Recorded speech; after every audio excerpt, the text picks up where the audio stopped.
Call the police! Help! I beg you! Call police now! Open the door! Please! There's a woman, she's struck. She's been locked up for years! Open the door!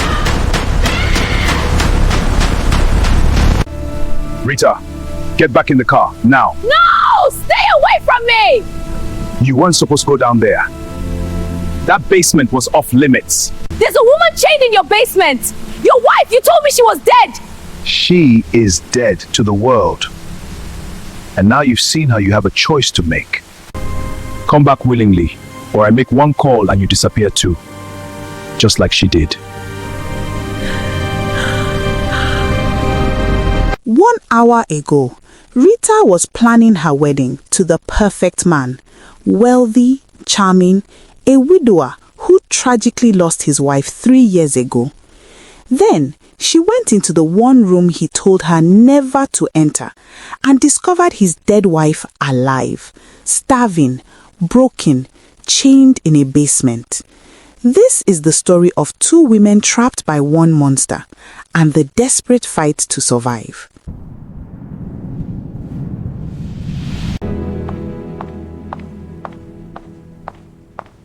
Hello? Is someone down there? Help, please help me. I'm coming, hold on!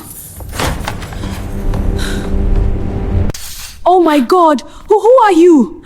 Please help me, I've been here for 3 years, please. 3 years?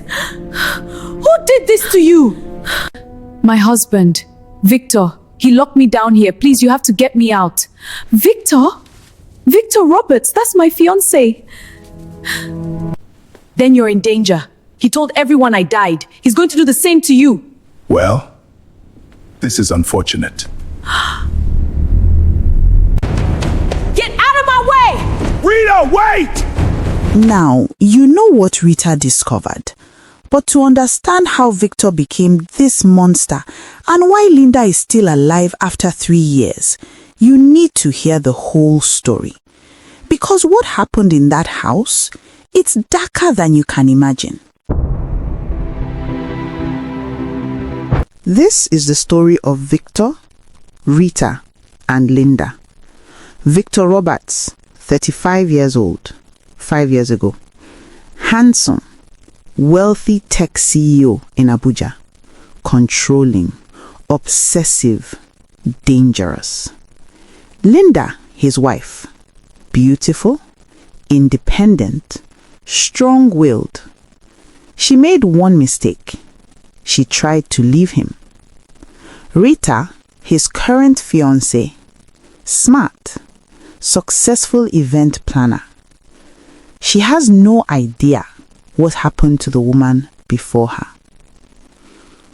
5 years ago, Victor and Linda got married. At first, everything seemed perfect. Victor was attentive, generous, romantic. But slowly, things changed. He became controlling. He wanted to know where she was going, who she was meeting, why she was wearing that outfit. He monitored her phone, her emails, her every move. He told her it was love. He told her he could not bear the thought of losing her. But Linda felt suffocated. Arguments became more frequent. Victor's control became tighter. And the woman who had married a charming, successful man began to realize that the man she married and the man she was living with were 2 very different people. 2 years into the marriage, Linda had enough. She told Victor she wanted a divorce. She told him the marriage was toxic. She told him she had already contacted a lawyer and that she would be moving to her parents' house in Lagos the following morning. That night, Linda packed her bags. She was leaving in the morning, but she never made it out. That night, Victor drugged Linda's evening tea. She woke up in the basement, chained to the wall. Victor sat calmly on the stairs and told her that since she wanted to leave him, he had found another solution. He had already reported her death to the police. A car accident on the bridge to Lugbe. The vehicle burned beyond recognition. A body inside. Not hers, but no one would ever know that. He had bribed someone at the morgue. He had staged everything perfectly. Linda's family received the call that night. They were devastated. They held a closed casket funeral. Everyone mourned. No one suspected Victor. And in the basement below his beautiful mansion in Asokoro, Linda was alive and completely trapped. For 3 years, Linda lived in that basement. Victor kept her alive, barely. Food twice a day, water, just enough. He never physically harmed her beyond the chains, but the psychological torture was unbearable. She tried to escape countless times, picking at locks, pulling at chains, screaming whenever she heard movement upstairs. But the basement was soundproof. The chains were industrial grade, and Victor's control was as total underground as it had been above it. She was trapped in a nightmare with no way out, until the night that everything changed. 2 years into Linda's imprisonment, Victor started dating again. He met Rita at a business conference. She was beautiful, smart, and successful. He told her he was a widower, that his wife had died in a tragic accident 3 years ago. Rita felt for him. She thought he was a man carrying quiet grief with grace and dignity. They dated for 6 months. Victor was perfect, romantic, attentive, generous. There was only one rule. The basement was off limits. He kept Linda's things down there, he said. He was not ready to go through them. Linda understood. She was patient. She was kind. Victor proposed. Rita said yes. She moved into his mansion in Asokoro and began planning their wedding. She had no idea that beneath the floor she walked on every single day, her fiancé's wife was alive, chained to a wall, and praying that someone would find her. Then came that fateful night. Victor was at a late business dinner. Rita was home alone, going over wedding plans, when she knocked over a glass of wine. She went to the kitchen for paper towels, and that is when she heard it.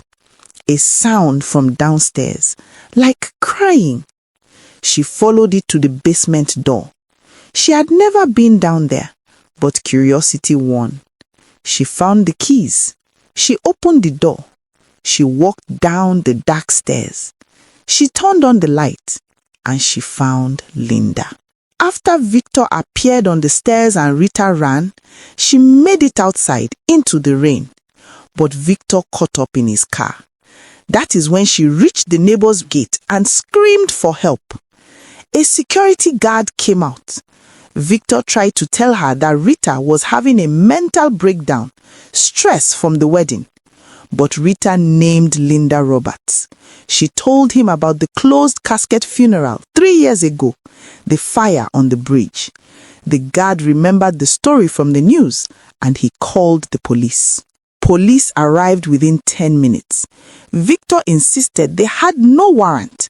The officer told him that a report of a kidnapping victim on the premises was exigent circumstances. They were going in. They searched the house.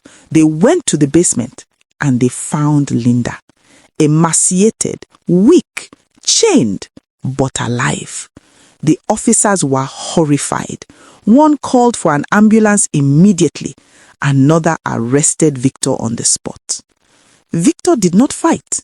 He only looked at Rita as they put the handcuffs on him and said he loved her, that he would have treated her better, that she would have been happy. Rita told him he was a monster. Victor said no, he was a man who loved too much. They took him away. Linda recovered slowly. Therapy, physical rehabilitation, reconnecting with her family. 1 year after the trial, she started the Linda Roberts Foundation, dedicated to helping victims of domestic violence and coercive control. Rita became the foundation's event director. The two women became close friends, bonded by trauma and united in survival. At one of their foundation events, a journalist asked Linda how she moved forward after everything she had been through. Linda said, "You survive, you speak, you help others, you refuse to let the person who hurt you win by staying broken." She told women in controlling relationships to leave before it is too late, because control becomes a cage, and that cage can become a literal prison. Rita added, "Trust your instincts. If something feels wrong, listen to that feeling. It might save your life." This is the story of Linda, the wife who was buried alive but lived, and Rita, the fiancée who saved her. First, controlling behavior is abuse. Victor's control started small, checking her phone, monitoring her movements, but control always escalates, always. Second, trust your instincts. Rita heard crying from the basement and investigated. If she had ignored it, Linda might have died there. Third, abusers hide behind charm. To the world, Victor was perfect, successful, charming, but behind closed doors, a monster. Abusers are experts at wearing masks. Fourth, it is never too late to escape. Linda survived 3 years and still got out, still recovered, still rebuilt her life. And finally, one person speaking up can change everything. Rita could have stayed silent, could have believed Victor's lies. Instead, she called for help and saved a life. If you are in a controlling relationship, notice the red flags: possessiveness, isolation, monitoring, anger when you try to leave. These are not signs of love, they are signs of danger. If someone tells you they cannot live without you, that is not romantic, that is a warning. If someone says you are not allowed to leave, you are not in a relationship, you are in a prison. Get help, tell someone, leave safely. Because love doesn't chain, love doesn't imprison, love doesn't control. Real love sets you free. Anyone who tells you different, they are not in love, they are dangerous. The end.